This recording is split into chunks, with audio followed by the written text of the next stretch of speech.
Hi everybody, today I'm going to show you how to weigh something that you're going to eat on a scale and how to make it simple. So for our demonstration today, I'm going to use a ham sandwich because it's very basic, and it's also in line with the idea of building something out. But you could also do it with a salad. You could do it with any other like bowl that you're making. Say you're making like a Mediterranean bowl with chicken and olives and feta cheese, all those types of ingredients. You could do exactly what I'm doing here with the bowl being what you zero out instead of a paper towel with a slice of bread on it. But the idea is the same. So here we go. I'm gonna place my paper towel and my slice of bread on here because I already know the nutritional value of the bread. It's very easy just to scan the packaging and use that per slice versus actually weighing it in this case. But since the meat and the cheese that I'm going to use are sliced and I don't know the weight of each individual slice, that's why I'm going to weigh them. So we're going to zero the scale out here, which in my scale's case just means turning it off and on. I'm going to add the cheese. So I'm going to use 2 slices of cheese here. So I'm going to place those on the bread. And I've got 39 grams of cheese. So I'm going to write that down on the side so I don't forget. And then I'm going to add my meat. So I'm going to zero the scale out again.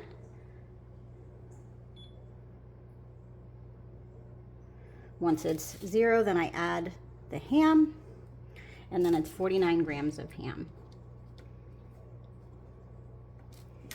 And that's it. It's that simple. The concept is super simple. Then you're going to take these numbers and you're going to enter them in Myfitnesspal individually. And then you add your bread, of course, in this case, because it's a ham sandwich, I'm going to have 2 slices of bread. And it's that easy. Now, if you were to add mayonnaise or some other calorically valued condiment on top of this, then you would add that in the same way. Again, zeroing out the scale, spreading on what you're going to add, and then weighing again. It's pretty easy. So don't overthink it. Don't overcomplicate it. Take it step by step, and you guys are going to be A-okay. All right, now that we have learned how to weigh our food out on a scale, I'm going to show you how to enter exactly what we just made into Myfitnesspal. So I have Myfitnesspal open, and I'm going to go to my diary. And then here I'm going to scroll to lunch and add food.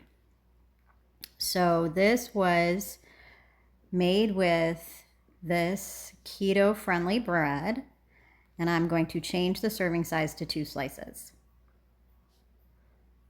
Now I'm going to go and check my little checkbox. It's been entered. Now I'm going to add the next food, which is our ham. Since I eat this ham a lot, it is right here at the top.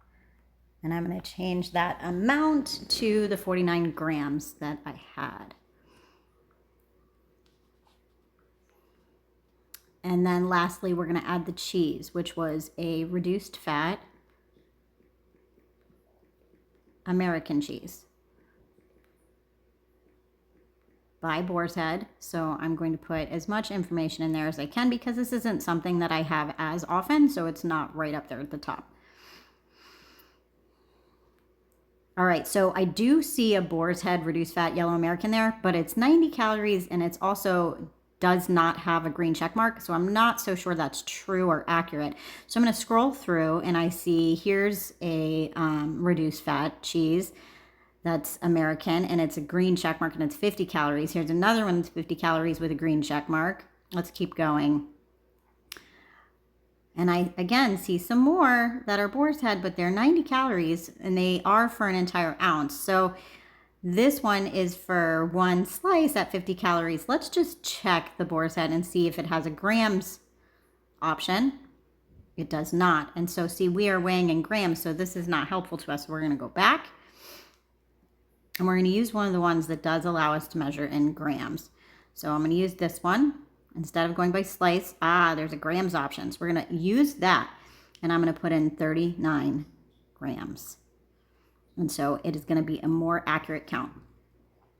So now, check the box. We're going to go back to our little page here so we can see. And there it is. There's the meal. You can see that this sandwich was 206 calories. Because I have the premium version, it breaks down my information just a little bit more. You can see the net carbs, the fat, and the protein in this.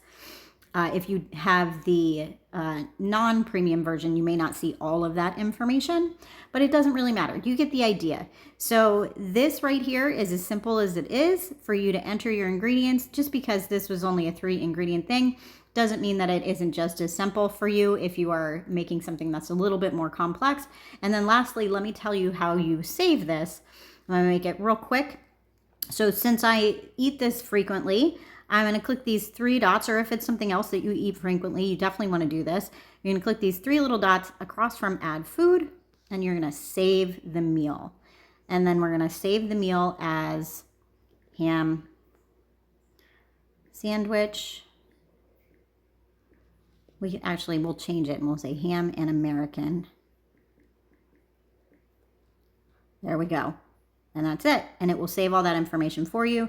The next time that I want to have that sandwich with the exact same amounts in it, I'm going to go here to view my meals, and I can scroll down and find it. It's going to be alphabetical. So ham and American sandwich, there it is. Now, if I want to track this, then I can go to, let's say that I had it for dinner again. Say I had a really boring day and I had that for dinner. So then let's go back. And now it's going to be in my dinner. Now, let's say that I had maybe a little bit more ham this time. So now I can simply change the amount. Say that at dinner time, I ended up having 75 grams of ham, right? So then I can just click that checkbox. Everything else is still in there. So you can easily change the amounts of your ingredients when you save something as a meal.